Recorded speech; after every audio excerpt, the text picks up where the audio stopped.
مولانا محمد بارک وسلم صلو علیہ الصلوۃ والسلام علیک یا رسول اللہ صلی اللہ تعالی علیہ وآلہ وسلم۔ دارا کی بات اور سکندر کی بات اور، دارا کی بات اور سکندر کی بات اور، جو بھوکا رہ کر روٹی دوسروں کو دے اس پیٹ پر بندھے ہوئے پتھر کی بات اور۔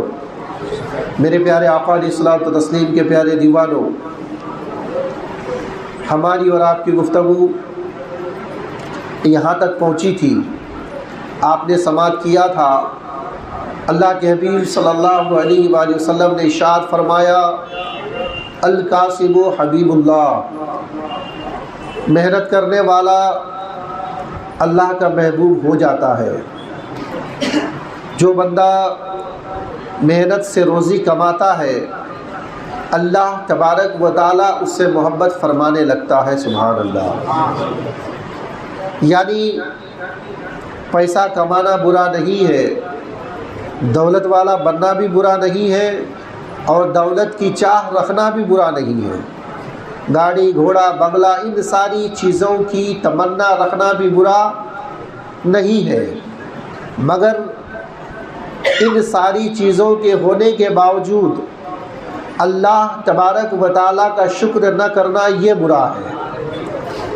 یعنی جس کے پاس دولت ہے، سرمایہ ہے، اس کو چاہیے کہ اللہ کا شکر ادا کرے، کیونکہ اللہ تبارک و تعالیٰ کی ذات ہی ہے جس نے دولت دی ہے، اور اللہ ہی کی ذات ہے جو دولت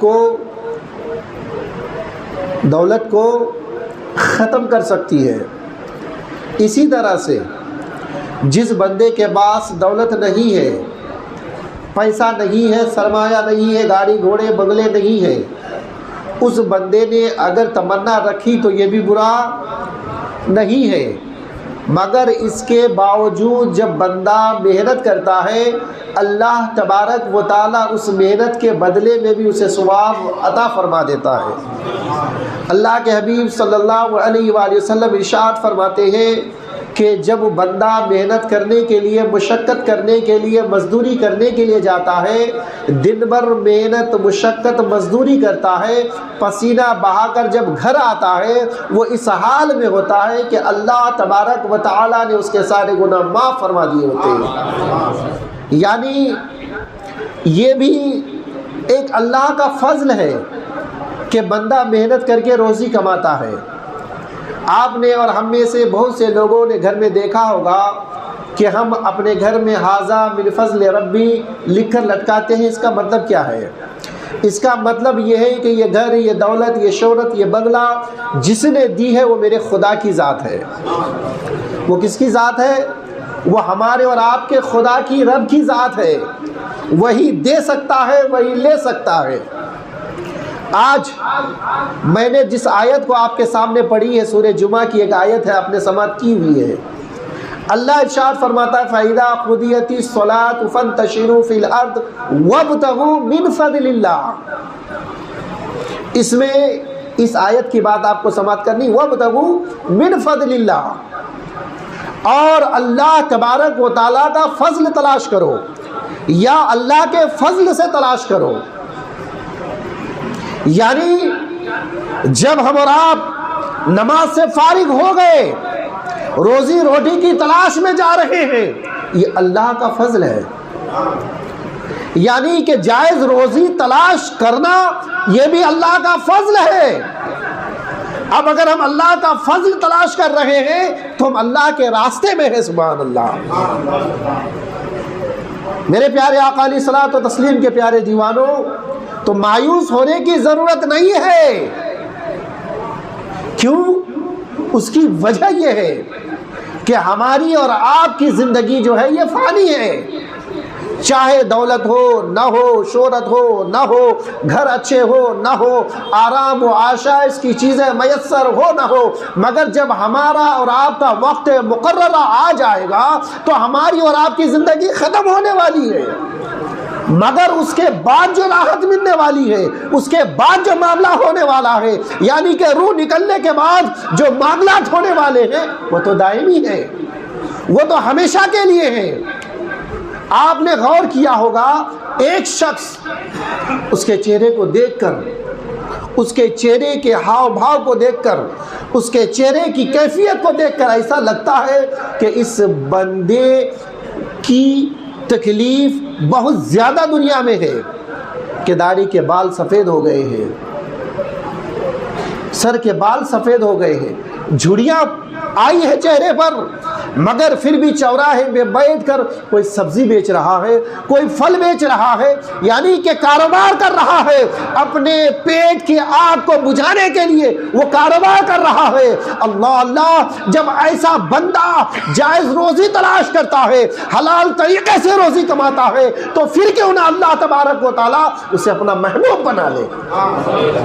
اگر وہ چاہتا تو ناجائز سورسز سے، ناجائز طریقے سے پیسہ کماتا اور پیسے والا بن جاتا، مگر اس نے ایسا نہیں کیا، جائز طریقے پر چلتا رہا، جائز طریقے سے اس نے زندگی بسر کی، اور اس حال میں پہنچ گیا کہ سر کے بال سفید ہو گئے۔ اور ہماری اور آپ کی زبان میں ہم کہتے ہیں کہ ایک پیر قبرستان میں جا چکا ہے، ایک پیر قبر میں پہنچ چکا ہے، مگر پھر بھی مشقت کر رہا ہے، پھر بھی محنت کر رہا ہے۔ اس کا مطلب یہ ہے کہ اس حال میں وہ قبر میں جائے گا کہ وہ اللہ کا محبوب بن جائے گا۔ یہ ہماری اور آپ کی محنت و مشقت کا نتیجہ ہے۔ دولت والا بننا برا نہیں ہے، اور بننے کی تمنا رکھنا بھی برا نہیں ہے، مگر سکون، یہ جب آپ دیکھیں گے تو سکون دونوں جگہ میں ہے، سکون دونوں جگہ میں ہے۔ کیسے؟ ایک بندے کے پاس ناجائز سورسز سے، ناجائز طریقے سے پیسہ کمایا ہے، بہن کا حصہ مارا، بھائی کا حصہ مارا، باپ کا حصہ مارا، جس کو دینا تھا اس کو نہیں دیا، جس سے لینا تھا اس سے زبردستی لے لیا، اب اس کے پاس پیسے بہت جمع ہو گئے، ساری چیزیں جمع ہو گئی اس کے پاس، مگر اب دیکھو کہ ساری چیزیں ہونے کے باوجود اس کو شوگر کی تکلیف، اس کو بلڈ پریشر کی تکلیف، دسترخوان پر قسم قسم کے انواع کھانا چیزیں موجود ہیں، مگر بندہ کھا نہیں سکتا، بندہ کھا نہیں سکتا۔ آپ یہ بتاؤ کہ اللہ کا فضل ہو سکتا ہے؟ بھائی اللہ نے تو یہ کہا تھا نا، فَإِذَا قُضِيَتِ الصَّلَاةُ فَانتَشِرُوا فِي الْأَرْضِ وَابْتَغُوا مِنْ فَضْلِ اللَّهِ، اور تلاش کرو میرا فضل، یعنی کہ جب ہم جائز طریقے سے پیسہ کماتے ہیں، جائز سورسز سے پیسہ کماتے ہیں، یہ اللہ کا فضل ہے، اور جب ہمارے اور آپ کے پاس اللہ کا فضل ہوتا ہے، اللہ کے فضل ہونے کا مطلب یہ ہوا کہ ہماری زندگی میں سکون، ہماری شام میں سکون، ہماری شب میں سکون، ہمارے صبح میں سکون، مگر انسان کو جب بیماریاں لاحق ہو جاتی ہے، سکون میسر نہیں آتی ہے۔ پتہ یہ چلا کہ جائز طریقے سے اگر تم پیسہ کما لو گے، گاڑی گھوڑے بنگلے بھی جمع کر لو گے، سکون پا لو گے، مگر ناجائز طریقے سے چاہے پیسہ کما لو، دولت کما لو، شہرت کما لو، سکون حاصل نہیں کر سکتے، کیونکہ اس میں اللہ کا فضل شامل حال نہیں ہے، اس میں اللہ تبارک و تعالیٰ کا فضل شامل نہیں ہے، اس کی وجہ سے تمہیں سکون نہیں مل سکتا۔ ایک شخص اپنے دوست سے کہتا ہے چلو ایک جگہ تھوڑا سا کام ہے، چلا ملنے کے لیے۔ دوست نے کہا کہ چلو میری فلاں جگہ پر سائٹ چلتی ہے، میرا بنگلہ بن رہا ہے، یا میرے وہاں مزدور کام کر رہے ہیں۔ دوسرے دوست پیسے والا تھا دوسرا، اچھا چلو تمہاری سائٹ دیکھ لیتا ہوں۔ گیا دیکھنے کے لیے، کسی مفکر کا لکھا ہوا واقعہ، گیا دیکھنے کے لیے تو دیکھا کہ 1 بج رہا ہے، کھانے کے لیے چھٹی ہو رہی ہے، دونوں بیٹھ گئے کچھ وقت، اب دیکھتے ہیں کہ مزدور کھانا کھاتے ہیں، کھانا کھانے کے بعد بھائی محنت تو مشقت کی ہوگی، اور محنت کرنے کے بعد انسان کا کھانا ہضم بھی زیادہ ہوتا ہے، بھوک بھی زیادہ لگتی ہے، یہی تو بات ہے کہ ہم غریب ہیں لیکن کھاتے بھی زیادہ ہیں، یہ بھی اللہ کا فضل ہے، کیونکہ جو کام نہیں کرے گا زیادہ اس کا کھانا بھی ہضم نہیں ہوگا۔ اب وہ لوگ کیا دیکھتے ہیں کہ مزدوروں نے 1 بجے چھٹی کی ہے، اور شکم سیر ہو کر کھانا کھائے، اور کھانا کھانے کے بعد وہی گونی، وہی چٹائی، وہی پھٹا کپڑا بچھایا اور اسی پر سو گئے۔ جو دوست امیر تھا، بڑا پیسے والا تھا، وہ دیکھتا ہے کہ یہ مزدور کھانا کھاتے ہیں اور کھانا کھانے کے بعد اسی پر لیٹتے ہیں تو نیند لگ جاتی ہے۔ اس کو یقین نہیں آ رہا کہ یہ بندہ ابھی کھانا کھایا اور 2 منٹ کے بعد لیٹا، اس کی آنکھ لگ گئی۔ دوسرے دوست سے پوچھتا ہے یار اس کو دیکھو یہ سو گیا کہ جاگا ہے؟ دوسرا دوست کہتا ہے کہ نہیں بھائی سو گیا۔ وہ کہتا ہے کہ مجھے یقین نہیں آ رہا کہ یہ سو گیا ہے، اتنی جلدی نیند لگ کیسے سکتی ہے؟ وہ کہتا ہے کہ بھائی نہیں یہ سو گیا۔ وہ کہتا ہے نہیں ہلا کے دکھاؤ۔ جب ہلایا جاتا ہے تو دیکھتا ہے کہ صحیح میں سو گیا ہے۔ یہ بندہ کہتا ہے کہ اللہ اکبر، کئی سال گزر چکے ہیں، میرے پاس دولت ہے، پیسہ ہے، سب کچھ ہے، میرے گھر میں وہ بستر لگا ہے کہ جس پر لیٹنے کے بعد انسان کو ہلاؤ تو سارا بستر ہل جائے گا، اس طرح سے نرم گدا ہے، میں رات میں سوتا ہوں مجھے نیند نہیں آتی ہے۔ یہ شخص سویا، کئی منٹ کے بعد اس کی آنکھ لگ گئی، برسوں گزر گئے، مجھے ایسی نیند نہیں آئی، جب تک گولی نہ کھا لوں مجھے نیند نہیں آتی ہے۔ وہ بڑا آدمی، وہ پیسے والا، دولت والا، گاڑی والا کہتا ہے کوئی میری ساری دولت لے لے اور مجھے ایسی سکون کی نیند عطا کر دے۔ وہ شخص کہتا ہے دولت ہے، گاڑی ہے، گھوڑا ہے، بنگلہ ہے، مگر سکون کی نیند نہیں ہے۔ اللہ قرآن ہی میں ارشاد فرماتا ہے اے لوگو میں نے دن اس لیے پیدا کیے ہیں کہ تم دن میں محنت و مشقت کرو، اور میں نے رات اس لیے پیدا کی ہے کہ تم رات میں سکون کی نیند لو۔ اللہ، یہ قرآن مقدس میں رب فرماتا ہے۔ تو یہ ہمارا اور آپ کا مقدر ہے جو جائز سورسز سے، جائز طریقے سے پیسہ کماتے ہیں۔ اگر جائز طریقے پر جئیں گے تو قبر میں بھی تکلیف نہیں ہوگی، جائز طریقے پر چلیں گے قبر میں بھی ہمیں مشقتوں کا سامنا انشاءاللہ نہیں کرنا پڑے گا۔ آگے بڑھیں۔ جب انسان محنت و مشقت کر کے زندگی بسر کرتا رہتا ہے،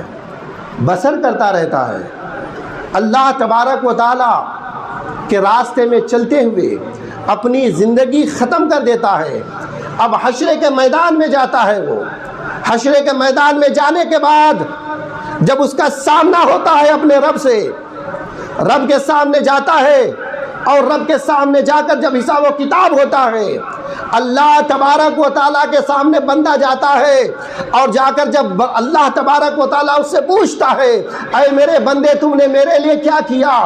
بندہ یہ کہتا ہے اے پروردگار عالم تم نے مجھے جتنی وسعت دی تھی، جتنی مجھے تم نے طاقت دی ہے، اس طاقت کے بساط کے مطابق میں نے روزی روٹی بھی کمایا ہے اور میں نے ناجائز سورسز کا استعمال نہیں کیا ہے۔ اللہ تبارک و تعالیٰ فرماتا ہے اے فرشتوں اسے لے جاؤ اور جنت کے جس درجے میں جانا چاہے اسے داخل فرما دو۔ یہ ہے جائز طریقے سے زندگی گزارنے کا پھل اور فائدہ۔ اب وہ انسان جو ناجائز طریقے سے پیسہ کماتا ہے، ناجائز سورسز سے اپنی پیٹ کو بھرتا ہے، اب کوئی انسان یہ کہے گا کہ ناجائز صرف یہی ہے نا کہ ہم لوگ سمجھتے چوری کر لیں، کسی کا پیسہ چھین لیں یا کسی کو قتل کر کے لے لیں، یہی ناجائز ہم اور آپ سمجھتے ہیں۔ مگر میرے پیارے آقا علیہ الصلوۃ والتسلیم کے پیارے دیوانوں، ناجائز کے بہت سارے طریقے ہیں۔ آپ کسی کے یہاں پر آفس میں یا حساب کتاب کا کام کر رہے ہیں، آپ کا تنخواہ، آپ کی تنخواہ، آپ کا ماہانہ 10,000 20,000 25,000 جو کچھ بھی ہے، آپ کام کر رہے ہیں، کسی کسٹمر نے آپ سے حساب کتاب کیا اور اس نے رسید نہیں لی، یعنی کاغذ نہیں بنایا، بل نہیں بنایا، اور 18 کی جگہ آپ نے 15 بنا دیا، 3 اپنے جیب میں ڈال دیا۔ کون دیکھ رہا ہے؟ بھائی اگر یہ نہیں کریں گے تو ہمارا گھر نہیں چلے گا، ہمارا گھر نہیں چلے گا۔ یہ ہماری اور آپ کی سوچ ہے۔ تو کیا یہ ناجائز نہیں؟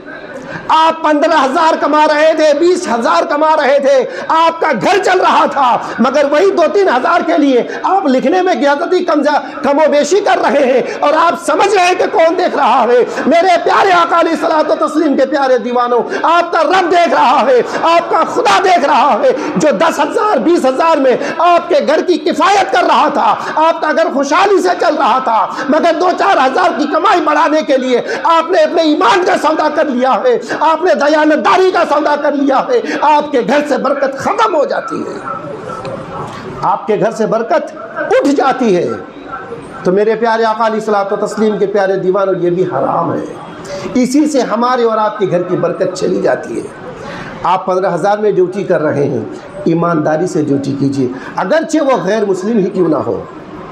آپ کو اور ہم کو معلوم ہونا چاہیے کہ ہندوستان میں پچھلے ہفتے بات تجارت کی اور مزدوری کی چل رہی تھی، مگر وقت کی قلت کی وجہ سے باتیں چھوٹ جاتی ہے۔ اسلام جو ہندوستان میں پھیلا ہے، کیسے پھیلا ہے؟ تجارت کی وجہ سے اسلام ہندوستان میں اتنا تیزی سے پھیلا۔ وہ لوگ آتے تھے تجارت کرنے کے لیے اور دیانت داری سے، ایمانداری سے تجارت کرتے تھے۔ کپڑا بیچنے کے لیے آتے، بتاتے تھے میرے کپڑے میں یہ کمی ہے، اس کی قیمت 10 کی بجائے 8 آپ کو دینا پڑے گی۔ بندہ دنگ رہ جاتا تھا کہ بھائی 10 والی چیز 8 میں کیسے دے رہا؟ صحیح کہہ رہا ہوں غلط کہہ رہا ہوں؟ تو وہ کہتا تھا کہ تم ایسا سچ کیوں بولتے ہو؟ وہ یہ نہیں کہتا تھا کہ میں بہت بڑا انسان ہوں، وہ یہ کہتا تھا کہ میرا مذہب یہی سکھاتا ہے، میرا خدا، میرا رسول یہی ہمیں بتا رہا، اور یہ وجہ تھی لوگ اسلام قبول کر لیتے تھے۔ مگر ہمارا اور آپ کا طریقہ کیا ہے؟ پھل بیچنے والے میرے بھائی اچھے پھل کو اوپر رکھیں گے اور باقی پھل کو نیچے رکھ دیں گے، کھجور ہو، انار ہو، سیب ہو، کوئی بھی ہو۔ جو کوئی ایسا آدمی یہاں پر ہو، میں معذرت کے ساتھ کہوں، جو سچ ہے وہ سچ ہے، آپ اچھا اوپر رکھ رہے ہو، نیچے خراب رکھ رہے ہو، قیمت وہی لگا رہے ہو، یہ بھی حرام ہے آپ کے لیے، یہ جائز کبھی نہیں ہو سکتا آپ کے لیے۔ آپ بتا دو کہ اس میں اتنے اچھے ہیں، اتنے خراب ہیں، اس کی قیمت اتنی نہیں اتنی ہوتی ہے۔ میرے پیارے آقا علیہ الصلوۃ والتسلیم کے پیارے دیوانوں، آپ سچ بول کر بیچو گے، آپ کی روزی میں برکت خدا دینے والا ہے۔ بھائی میں 10 روپے میرے سے زیادہ لے لو گے، کسی اور سے 20 روپے زیادہ لے لو گے، کیا کر لو گے؟ آپ گھر جاؤ گے شام میں، پتا چلے گا بیٹے کے سر میں درد ہے، پتا چلا بیٹے کے پیٹ میں درد ہے، وجہ کچھ نہیں ہے، چاکلیٹ کھا لیا تھا، پیٹ میں درد ہو گیا۔ آپ نے جو 100 روپے زیادہ کمایا تھا وہ 100 روپے چلا گیا، تو بات کیا پہنچی؟ نہ خدا ملا، نہ عیسیٰ علیہ السلام ملا، کچھ بھی نہیں ملا۔ اور اگر آپ جائز طریقے سے کماتے تو برکت آتی، آپ 200 کماتے، اسی 200 کو گھر میں لاتے اور آپ کے گھر میں برکت آ جاتی، مگر یہ ہمیں نظر نہیں آتا۔ میرے پیارے آقا علیہ الصلوۃ والتسلیم کے پیارے دیوانوں، باتیں بہت ہیں، میں نے کہا وقت کی قلت کی وجہ سے باتیں بہت چھوڑ جاتی ہیں۔ ایک مختصر سا واقعہ 2 منٹ میں سن لیجئے۔ ہم اور آپ ناجائز طریقے سے پیسہ کماتے ہیں، سمجھتے ہیں بہت زیادہ اچھا کام کر رہے ہیں۔ ایک شخص تھا، راہزنی کیا کرتا تھا، راستے میں بیٹھ کر لوگوں کے پیسے چھینتا، ہمیشہ وہی کام تھا۔ جب ایک بزرگ کا ادھر سے گزر ہوا تو بزرگ نے پوچھا کہ آپ یہ کام جو کر رہے ہو کس لیے کر رہے ہو؟ کہا کہ میری بیوی بچے کی پرورش کرنے کے لیے۔ اس نے کہا کہ جب قیامت میں جاؤ گے شاید یہ واقعہ بیان کیا گیا ہے، مگر میں موضوع کے مناسبت کی وجہ سے آپ کو سنا دینا چاہتا ہوں۔ اس نے کہا کہ جب تم یہ کام کر رہے ہو تو اپنی بیوی بچے سے پوچھ لو کہ جب خدا کے سامنے جاؤ گے تو اللہ کے سامنے گناہ میں تمہارے شریک ہوں گے یا نہیں ہوں گے یہ لوگ؟ جب اللہ عذاب دے گا تو تمہاری ماں، تمہاری بیوی، تمہارے بچے تمہاری اس گناہ میں تمہارے ساتھ شریک ہیں یا نہیں ہے؟ اس نے کہا میں نے تو یہ بات سوچا ہی نہیں تھا۔ گھر آیا، بیوی سے پوچھا، بیوی نے کہا بھائی تمہارا کام کمانا ہے، تمہارا کام روٹی کما کر لانا ہے، میرا کام کھانا ہے، بنانا ہے، میں تمہارے گناہ میں کیسے شریک ہو سکتی ہوں؟ پھر بچے کے پاس گیا، بچے نے بھی وہی جواب دیا۔ باپ بزرگ تھا، باپ کے پاس گیا، باپ نے بھی وہی جواب دیا۔ حتیٰ کہ جتنے بھی لوگ گھر میں کھانے والے تھے سب نے یہی کہا کمانا تمہارا کام، کھانا ہمارا کام۔ قیامت کے میدان میں، حشر کے میدان میں جب رب سزا دے گا، سزا کے مستحق ہم اور آپ نہیں ہو سکتے۔ اللہ اکبر، وہ بندہ اس بزرگ کے پاس آتا ہے، کہتا ہے حضور آپ میرے لیے دعا کیجئے، اب سے پہلے میں نے جتنی رہزنی کی ہے، جتنے لوگوں کے مال لوٹے ہیں، جتنے غصب مال کیے ہیں، سب سے میں توبہ کرتا ہوں، آج کے بعد کبھی میں ایسا نہیں کروں گا، جائز طریقے سے روزی کماؤں گا اور جائز طریقے سے ہی لاؤں گا۔ اللہ اکبر، سب لوگوں نے یہی جواب دیا ہے، حشر میں میرا کوئی شریک نہیں ہوگا، عذاب میں میرا کوئی شریک نہیں ہوگا، گناہ میں خدا کے پاس میرا کوئی شریک نہیں ہوگا۔ میرے پیارے آقا علیہ الصلوۃ والتسلیم کے پیارے دیوانوں، میں آپ سے بھی یہی پوچھنا چاہوں گا، ہم اگر ناجائز طریقے سے کمائیں گے میرے بھائی، نہ ہماری بیوی شریک ہوگی، نہ ہمارے بچے ہمارے گناہ کے شریک ہوں گے، نہ ہمارے بوڑھے باپ ہمارے گناہ کے شریک ہوں گے۔ اگر ہم سوکھی روٹی گھر میں کھائیں گے ہم بھی ان کو وہی کھلائیں گے، اگر ہم اچھا کھانا گھر میں لائیں گے ہم بھی وہی کھلائیں گے۔ کبھی وہ آپ سے یہ نہیں کہہ سکتے کہ کہ تم سوکھی روٹی کیوں لاتے ہو, تم گوشت کیوں نہیں لاتے ہو. اللہ اکبر کہنے کو کہہ بھی سکتے ہیں, مگر حشر کے میدان میں جب ہم اور آپ جائیں گے وہ لوگ گناہ کے شریک نہیں ہو سکتے. اس لیے توبہ کرنا چاہیے ناجائز کمائی سے. جائز کمائی گھر میں لائیں گے, بیماریاں بھی کمائیں گی, کسی کا غصب نہیں کریں گے, کسی کو ستائیں گے نہیں, گھر میں پریشانیاں بھی کمائیں گی, گھر میں برکتیں زیادہ آئیں گی. اللہ تبارک و تعالیٰ سے دعا ہے, اللہ تبارک و تعالیٰ ہم تمام مسلمانوں کو جائز طریقے سے کمانے کی توفیق عطا فرمائے. خوب کی سیر چمن پھول چو نشاد رہے. بھاگ با جاتا ہوں